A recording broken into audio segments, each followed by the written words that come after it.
the Moors bathe every day because one of the pillars in Islam is that you have to pray 5 times a day. And when you're praying, it is haram not to be clean.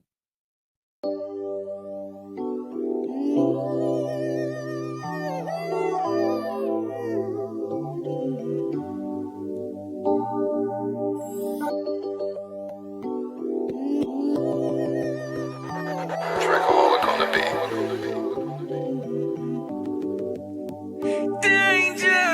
That chopper get to singing like Patty.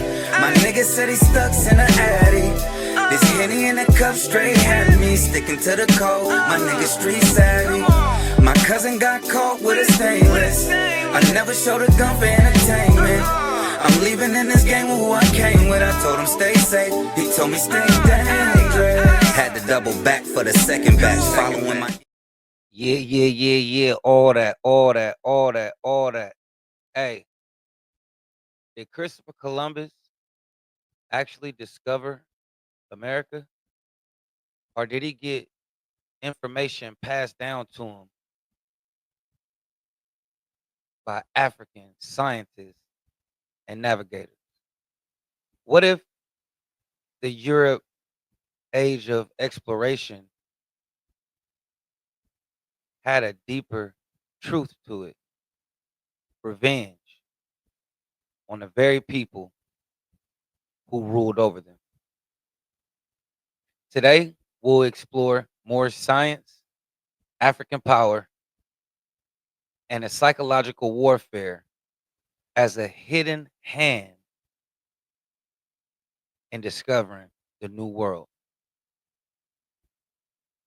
I am your host, Danger, and this is No Backpedal, the podcast where truth has no reverse. And we're going to talk about the Moors conquering Europe.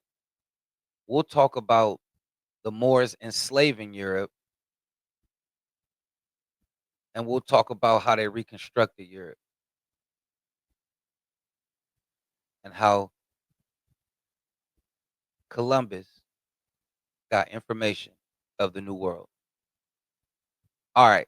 Hey, the first thing I want to start off with is talking about the Moors. The Moors are a Muslim group from Morocco, from Mali, and also from a place called um, Mauritania. All right. That's where the word Moor come from. See, because in Europe they describe dark skinned people in two ways. And one word it was swirly, and another word was Moor. And the word Moor is stuck with uh the darker skinned group of people. It followed them all the way to the Americas, where before you were called African American, before you were called black, before you were called Negro, you were called Moor. If you know anything about the Moorish science temples, Noble Drew Ali, you know, that that energy, that heritage, right? Then you will know a little bit about this. But if not, then let me educate you. The Moors, they set sail towards Spain, um, getting off the boat, burning the boat, and saying, "We're home." Led by General Tariq ibn Ziyad on an amazing, incredible invasion to conquer Europe, right? Starting in Spain. So they ruled in Spain for about 800 years, from 711 AD to 1492, when Christopher Columbus sailed the ocean blue. Right. But I want to talk about this number 711. I feel like that it has another significance, or I won't say at that time, but I will say now. I think, like, we have stores in America called 7-Eleven. Well, at least in California, we have stores called 7-Eleven. And when I was younger, I thought that 7-Eleven meant open 7 days a week, 11 hours a day. And I know that that's like kind of like reaching, or I made that up myself, but in my mind, that's what it was, because you have AM, PM, and they're normally open AM and PM, right? So I looked at 7-Eleven as 7-11. Okay. But I wonder if the people who own these stores, 7-Eleven, have any significance with that number, because the Moorish people, the Moors, were not just Africans, they were also Arab. Okay. Because this is around, the Muslim conquest, you know, uh, around where they were taking over countries, taking over lands, right? With the Prophet Muhammad. Okay. And 7-Eleven is when the Moors from Morocco, Western Africa, Northwestern Africa, decided to go and conquer Europe, starting with Spain. So they moved into Spain. But they didn't just conquer. They didn't conquer with cruelty. I mean, these were people that were teachers, scientists, philosophers. They reinvented or reinstated the Greece and Roman philosophies, right? Because all that was lost. All that was lost. They showed the Europeans how to bathe. Before the Islamic rule, Europeans only bathed once a year. Now, I'm not saying this to diss anybody. I'm just telling the history. It was a queen that was quoted saying that, and she was proud of it, that she only bathed twice in her lifetime. They were proud that they weren't bathing twice in her lifetime. Once when she was born, and another one when she uh, got married. So, which brings up the flower bouquet. They used the flower bouquet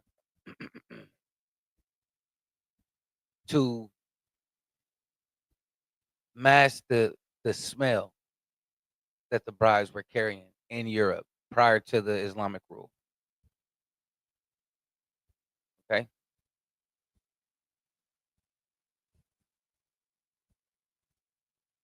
The Moors bathe every day, because one of the pillars in Islam is that you have to pray 5 times a day. And when you're praying, it is haram not to be clean. That means, like, it's disrespectful. It's a sin not to be clean when you're praying to God.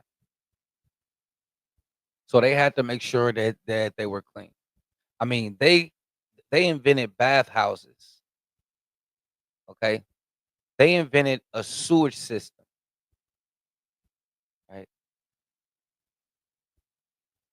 I mean, that you didn't have to go to like an outhouse or, you know, use the bathroom because at before then, Europeans like they lived in what they call medieval, the dark ages, right? It was filthy, okay? It was filthy. So when they used the bathroom, they was using the bathroom in a hole inside the house. I mean, it was a toilet, but they didn't have a sewage system to get that filth out of there. So it just sat in there, smelling, rotten. They also gave them or built running water that come to the house. You don't have to go to the well to get it. You could go to the sink and clean up. Right. Street lights, lamps on the road so you can see at night without carrying a torch. Paved roads. This is in a 700s, the 8th century. This is how advanced that this civilization was. Right.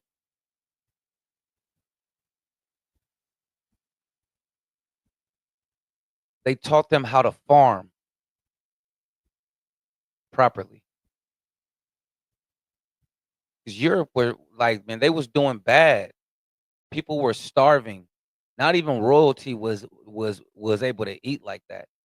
They didn't know how to keep their food for leftovers or whatever. So when they had feasts, they had to eat everything. That's why when the kings ate, they would have a throw up bucket right next to where they're sitting because they had to eat everything that was there because they couldn't save anything.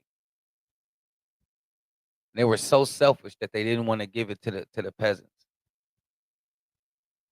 right? Right.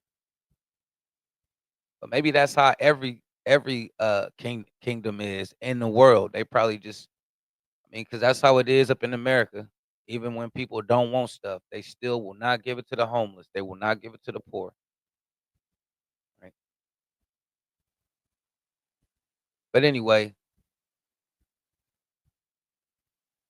the Moors taught them science. They taught them how to live. So like I was saying, they taught them how to farm. Um, the Europeans, they didn't have pig pens, they didn't have barns, they didn't have any of these things. So the animals just used to roam free. They would be running through the castles, they would be running through the like houses, chickens and everything, just running everywhere. I mean, if like when you really like watch and pay attention to those old time royalty movies, like you could see that the pigs are just like right there. The chickens are running and flapping around. People be having to kick them out the way and all, and you know what I'm saying, and all this stuff. So they didn't have no hens. What you call the hen house, right? They didn't have any of this. But the Moors brung this technology, because that's what it is. They brung this knowledge to Europe, right? And they ruled for 800 years, for almost 800 years. And they have statues, you know, black statues of black statues of black, statues of black people in Europe still to this day. The Black Madonna and Child is something I seen the Pope like kneeling to the Black Madonna and Child. So they have real respect at one point for um African people or African presence, darker skinned people. Right. So unfortunately, the Europeans were enslaved, and some were killed, right? Their sons were killed, uh, their wives and their daughters were taken as concubines or wives, right? Some of the European women was okay with marrying a Muslim African, right? Man, right? A Muslim African man. They were okay, uh, are proud that their husband was in power or leading. Right? So this brought on mixed race kids at this time.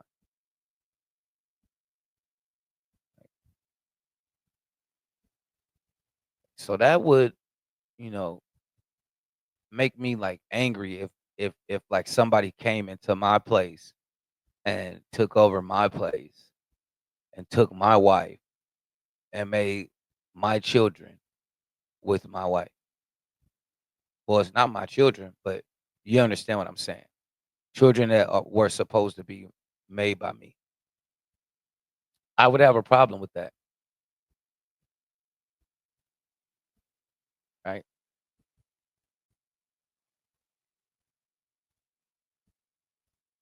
Okay, 711 AD till 1492. This is when Queen Isabella came back, came into power in Spain. So I'm sure that the Moors fought against the Europeans, um, like more deeper into Europe. But this was the last stance, and the Spaniards took back over Spain and pushed the Muslims out.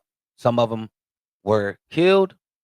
Some of them were uh, re-educated, converted to Christianity, right? Or they were pushed out, right? But this at this time, this wasn't a war on black and white, on black and white. This was a war on Islam versus Christianity. Like, that's what the war was. They didn't have any like racial transgression towards each other at this time. Right? And like I was saying, this time for the Europeans was considered the Dark Ages, and this time for the West Africans was considered the Golden Ages. So I wonder why the Europeans considered it the Dark Ages, right? Was it because the people who ruled were dark skinned, or was it because it was just a bad time for them because they were enslaved or they wasn't, on top?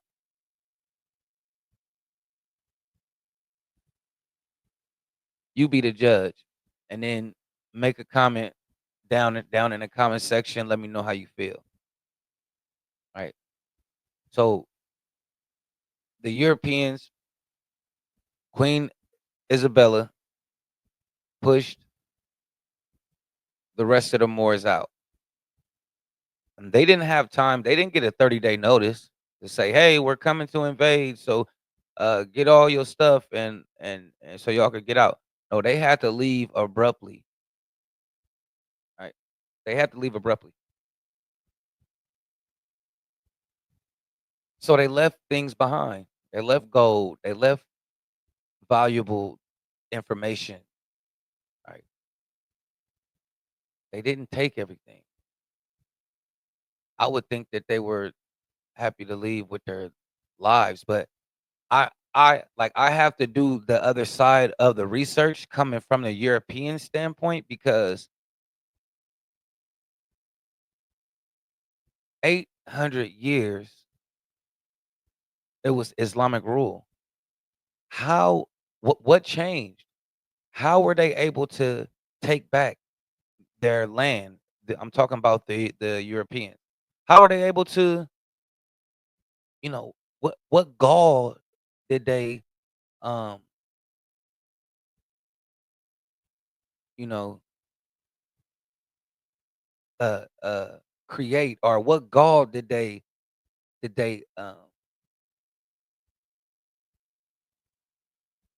gain to be able to say, "Man, nah, man, we finna take this shit back," you know? Like, we not finna, you know? So,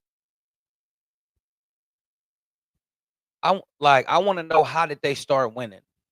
Because 'cause I'm sure that it was, like, continuous war, like, you know, or maybe it was peace at a time, and then somebody, they were meeting secretly, and then some and then they gathered enough troops to be able to, take back over.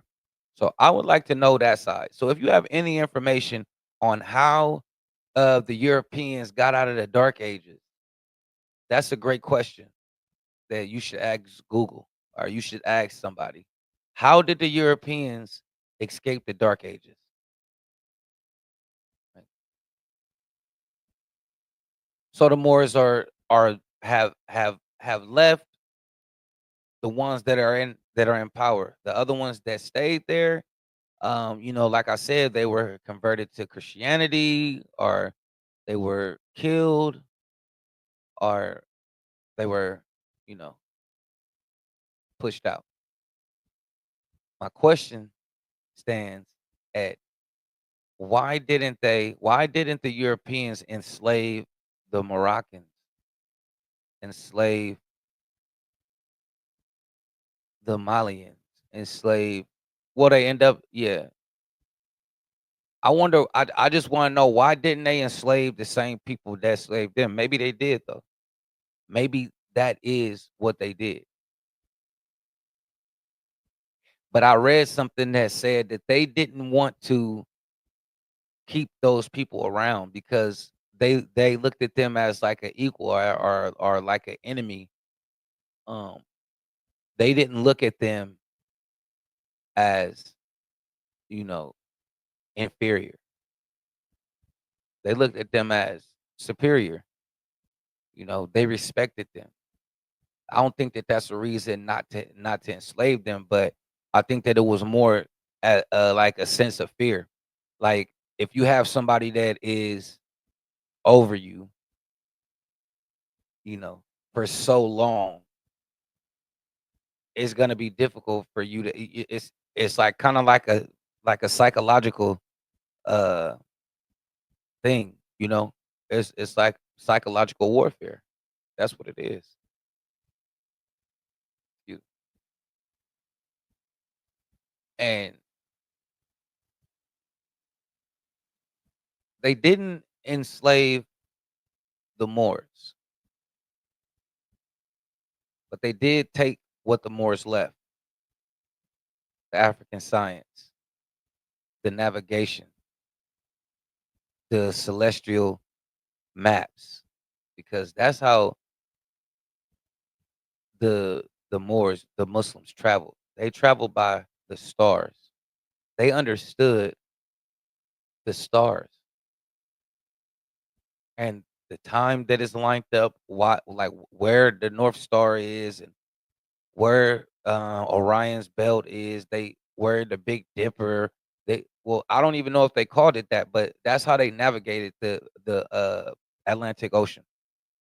So they left this material behind, this information, this gold, right, behind, to the map of the land of milk and honey.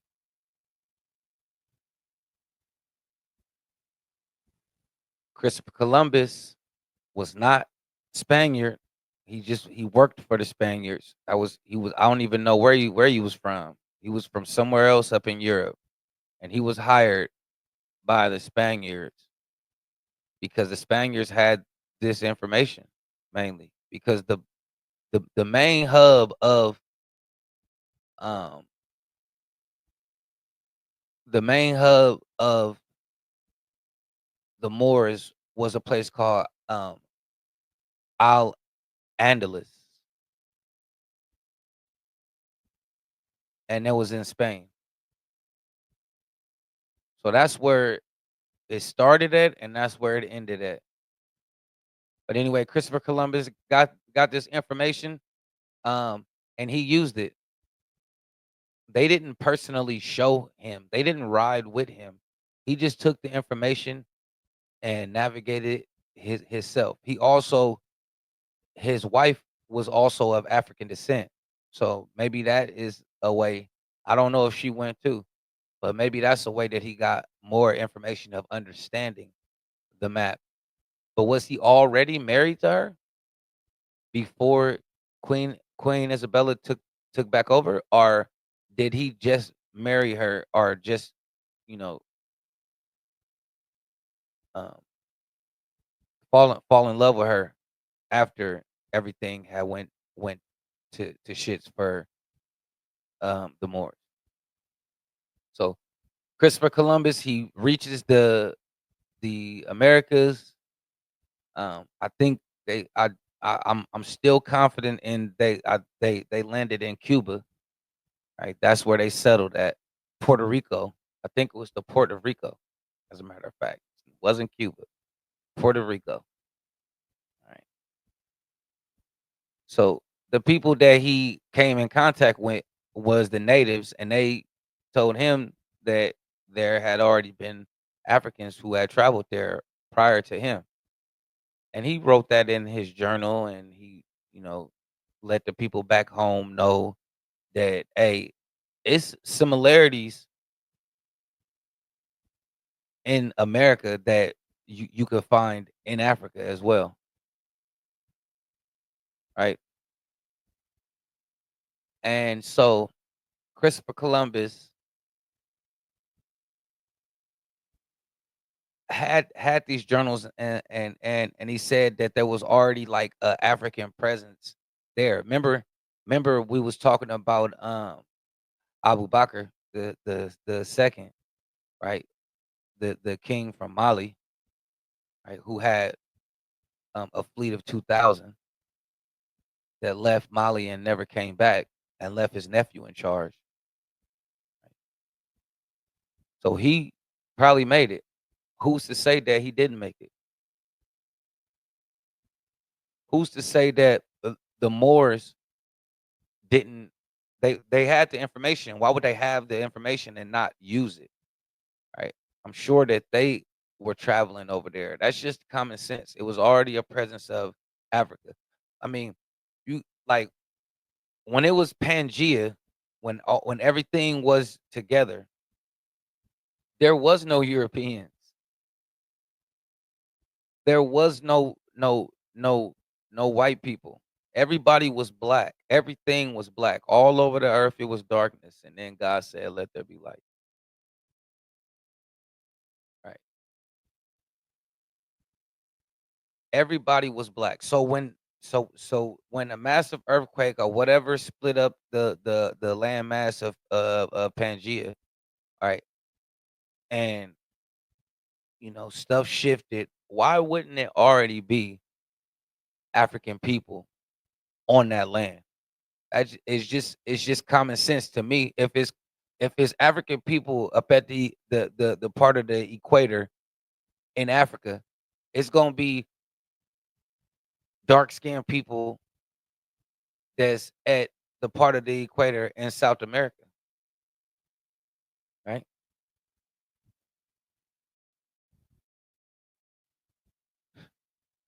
So the Europeans end up enslaving West Africans.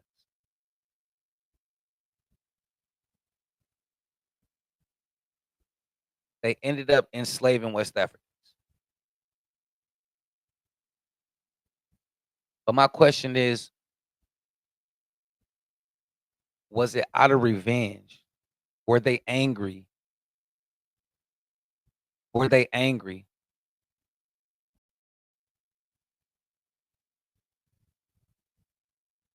Of course they was. Of course they was. This group of people,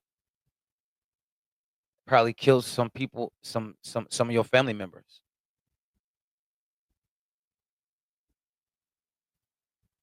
right?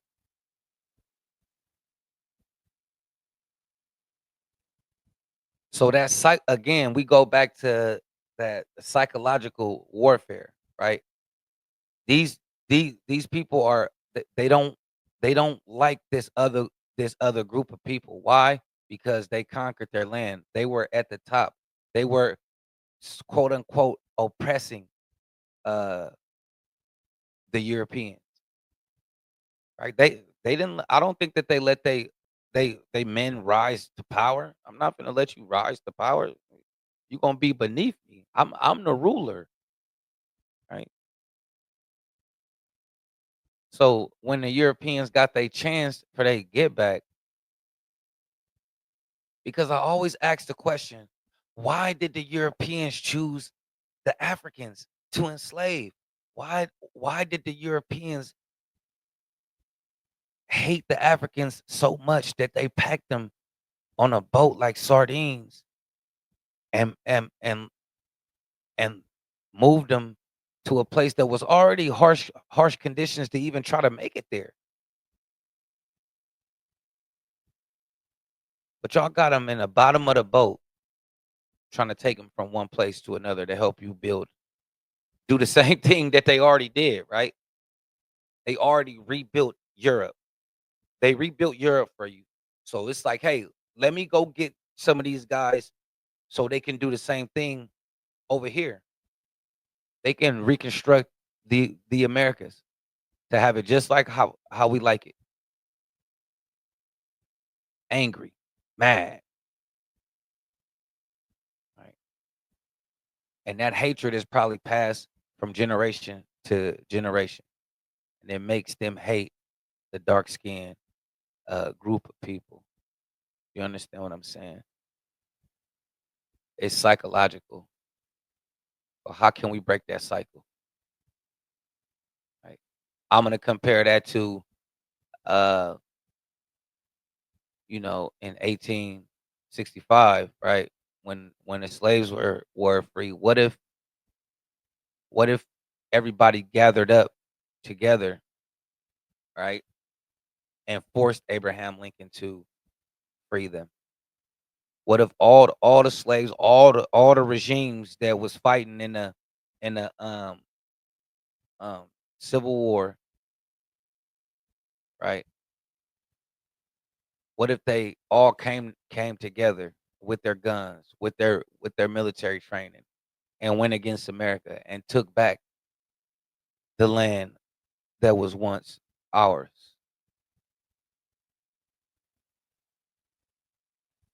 Would we enslave them? Would we do the same thing that honestly we already did to them? But would we do the same thing that they did to us here in America? That's the question that you have to ask. All right. I mean, I think that people I think that black people are and again, it's a psychological thing because I think black people are softer on white people nowadays than we are on our own people, right? If you in your neighborhood and you see a black dude, you know, with a cool little outfit, you know what I'm saying, some jewelry on, whatever, walking down the street or bouncing out the car, y'all gonna be like, man, who this fool, man? Check this fool. Like, bro, he gotta check in, right? Right? Bro, you coming to my hood, bro, bro, you come to my city, bro, you better check in. But y'all ain't making them white people check in because y'all afraid because it's less consequences for you killing a dark skinned person, whether it is as opposed to a light skinned person. Right? It's more consequences. They gonna get you. Boy. Yeah. But anyway, so history isn't just written. It was buried, distorted, or stolen. The Moors weren't just conquerors, they were teachers, scientists, and architects of the global change. But their fall sparked a backlash that turned Africa into a target and led the century of trauma for Black people worldwide. The question isn't whether Columbus discovered America. The question is, whose map did he use to get there? Whose knowledge did he trust more than his own? And why did Europe erase that part of history? Okay. All right. If this truth, if this truth finds you and it sparks something in your mind and it make you feel some kind of way inside the pit of your stomach, I always like to say, like, share, subscribe, and comment. Click that little bell so you know when we upload something. Hey man, this your host, Danger, and this is another episode of No Backpedal, where the truth can never be reversed. I'm out. Peace.